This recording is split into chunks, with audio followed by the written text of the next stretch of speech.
Assalamualaikum warahmatullahi wabarakatuh. Baiklah, di sini saya akan memperkenalkan diri terlebih dahulu.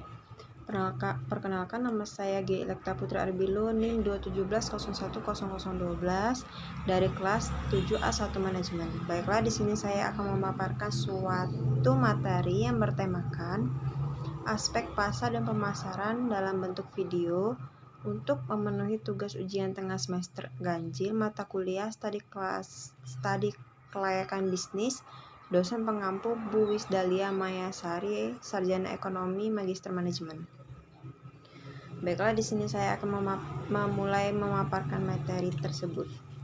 Aspek pasar dan pemasaran. Pengertian pasar dan pemasaran yaitu pasar adalah tempat bertemu penjual dan pembeli untuk melakukan jual beli barang dan jasa. Tetapi ada kemajuan dalam bidang pengetahuan dan teknologi, maka dapat dilakukan tidak hanya di pasar, melainkan dapat terjadi di jalan, di kantor, di rumah, dan lain-lain. Sedangkan pengertian pemasaran adalah proses penyusunan komunikasi terpadu yang bertujuan untuk memberikan informasi mengenai barang atau jasa dalam kaitannya dengan memuaskan kebutuhan dan keinginan manusia. Konsep-konsep pemasaran yaitu yang pertama kebutuhan, yang kedua keinginan, dan yang ketiga permintaan. Nah, di sini saya jelaskan sedikit. Kebutuhan adalah suatu keadaan dirasakannya ketiadaan kepuasan dasar tertentu. Yang kedua, keinginan adalah kehendak yang kuat akan pemuas yang spesifik terhadap kebutuhan yang lebih mendalam. Sedangkan permintaan adalah keinginan akan produk yang spesifik yang didukung dengan kemampuan dan kesediaan untuk membelinya. Nah, pasar di sini dibagi menjadi dua kelompok, yaitu yang pertama pasar nyata, yang kedua pasar potensial. Pasar nyata, konsumen pasti melakukan transaksi, hal ini disebabkan pendapatan atau akses. Sedangkan pasar potensial, konsumen mempunyai keinginan dan suatu saat apabila telah memiliki pendapatan dan ada akses, maka mereka akan membelinya. Pasar dibagi menjadi dua kelompok, yaitu yang pertama permintaan dan yang kedua penawaran. Permintaan adalah jumlah barang dan jasa yang diminta konsumen pada berbagai tingkat harga pada suatu waktu tertentu.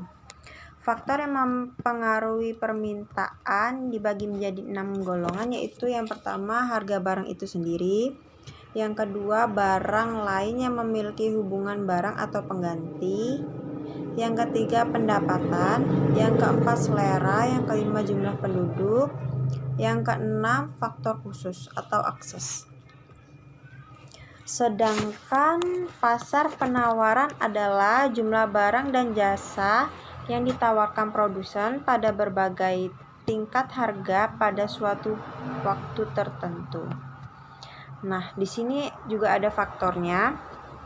Faktor yang mempengaruhi penawaran dibagi menjadi 6 kelompok, yaitu yang pertama harga barang itu sendiri, yang kedua harga barang lain yang memiliki hubungan barang pengganti atau barang pelengkap, yang ketiga teknologi, yang keempat harga input atau ongkos, yang kelima tujuan perusahaan, dan yang keenam faktor khusus akses. Struktur pasar dibagi menjadi 3, yaitu jumlah permintaan, jumlah penawaran, dan jenis barang.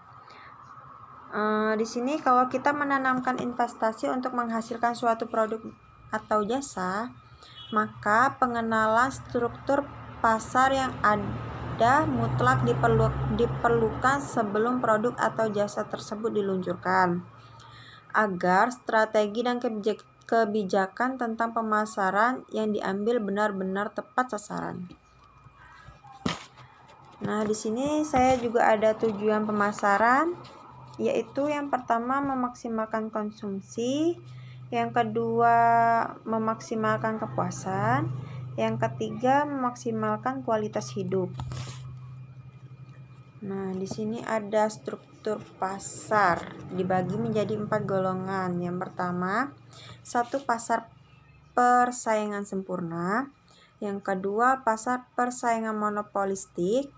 Yang ketiga, pasar oligopoli. Yang keempat, pasar monopoli.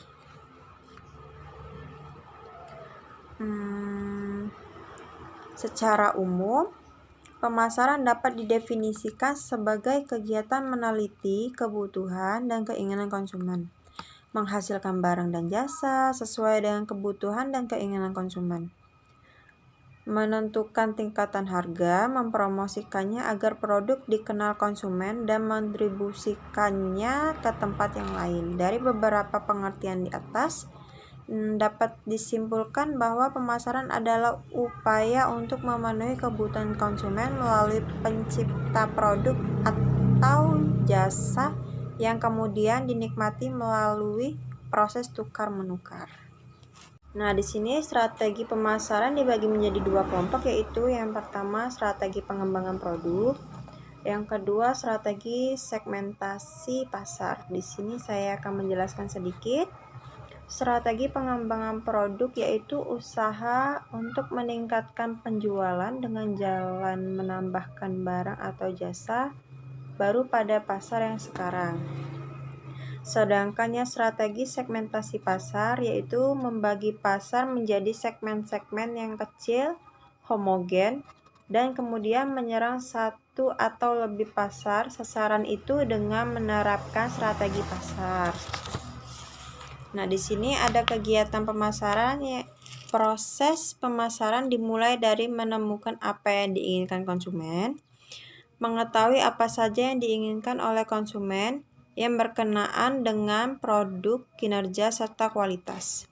Di sini ada istilah-istilah tindakan untuk memenuhi selera konsumen agar mereka melakukan tindakan pembelian, yaitu sebagai berikut. Yang pertama, consumer satisfaction. Yang kedua, experiential marketing. Yang ketiga, dreaming marketing. Yang keempat, new generation marketing atau cohort marketing. Yang kelima, intelligent marketing. Dan yang keenam, emotional marketing.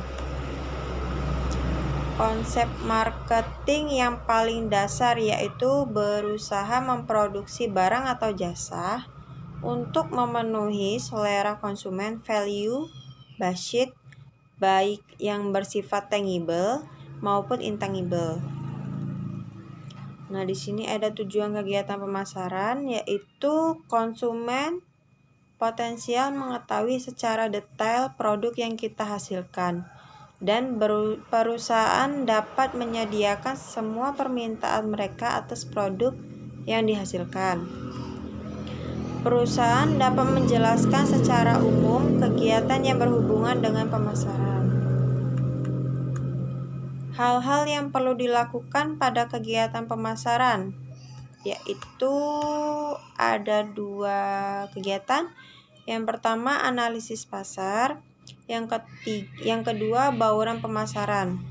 Analisis pasar yaitu SWOT dibagi menjadi 4 golongan. Yang pertama, stretch. Yang kedua, weakness. Yang ketiga opportunity. Yang keempat, threat. Nah, sedangkan yang bauran pemasaran ada 5P, yaitu yang pertama product, price, place, promotion, dan person. Perencanaan strategi pemasaran. Perencanaan strategi pemasaran dilakukan melalui 3 tahap, yaitu yang pertama, 1. Menguji situasi pemasaran saat ini. Yang kedua, menyertakan kesempatan dan menentukan sasaran. Yang ketiga, mengembangkan strategi pemasaran. Peluang pemasaran yang baru dibagi menjadi 4 kelompok. Yang pertama, penetrasi pasar atau market penetration. Yang kedua, perkembangan produk development. Yang ketiga, perkembangan pasar atau market development. Dan yang keempat, pengakaragaman diversification.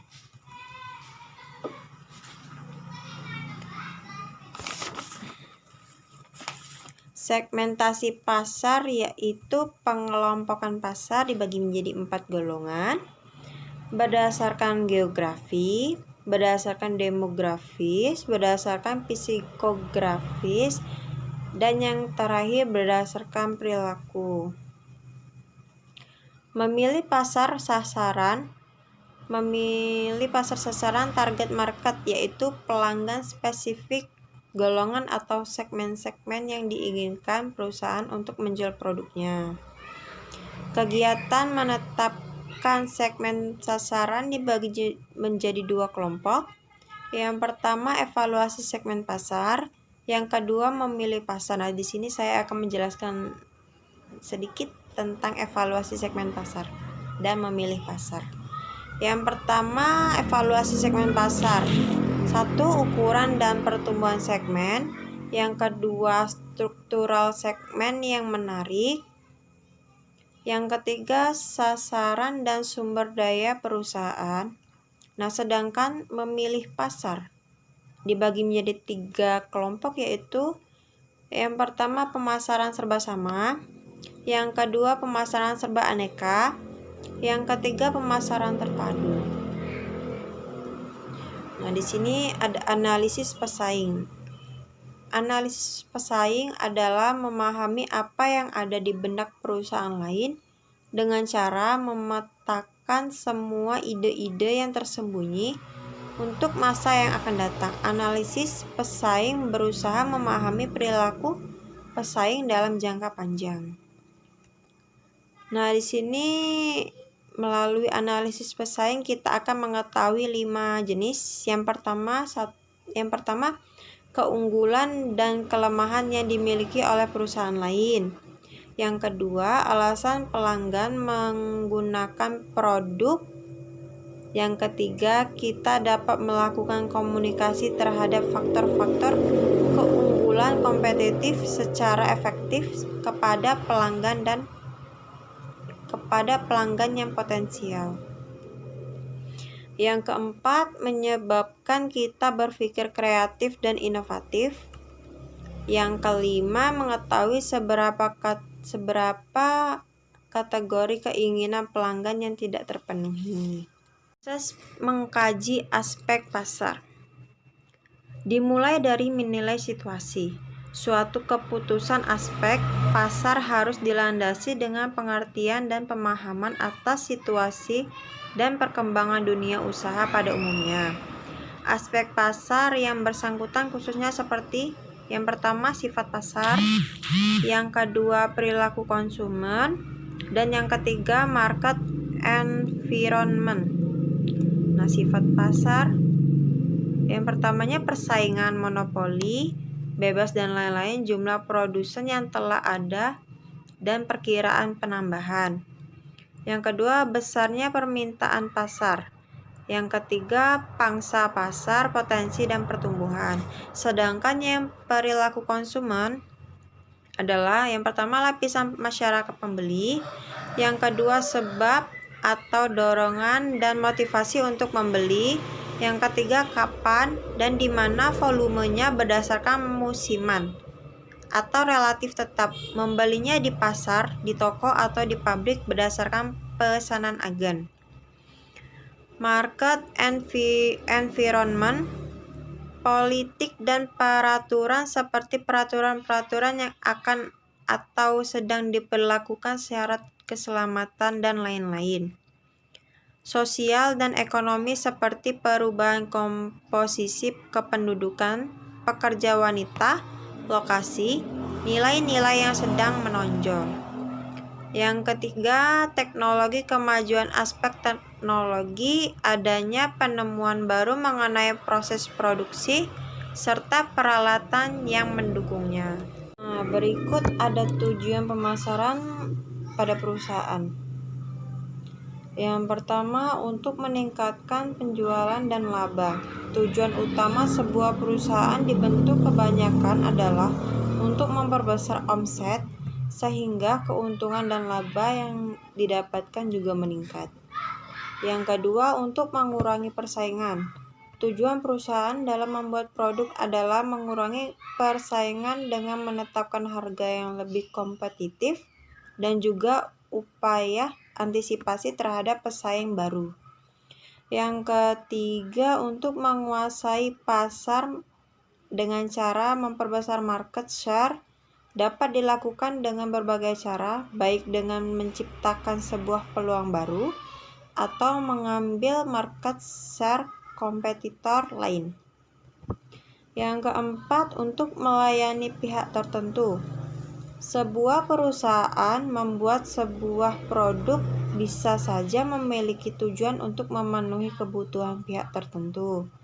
Misal, untuk memenuhi permintaan lembaga pemerintah.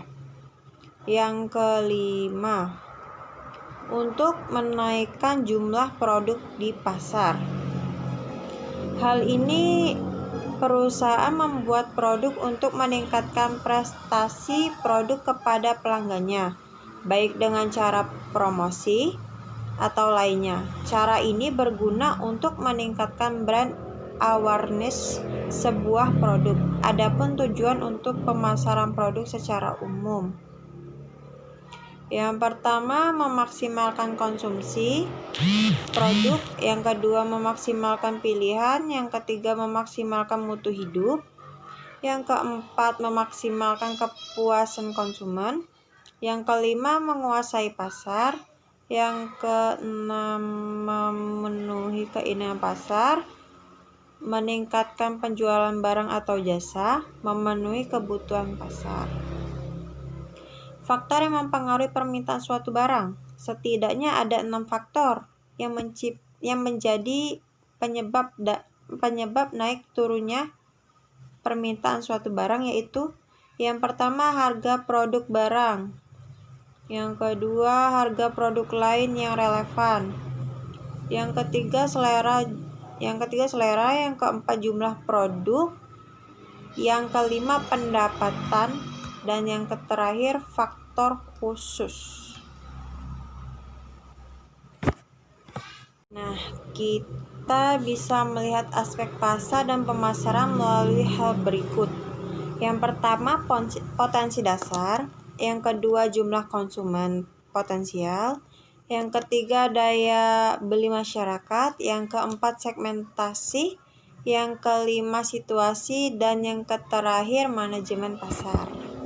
Dapat saya simpulkan, aspek pasar dan pemasaran merupakan studi untuk selamat, situasi serta kondisi pasar, dan bagaimanapun juga banyak permintaan dengan jumlah produk yang akan diproduksi.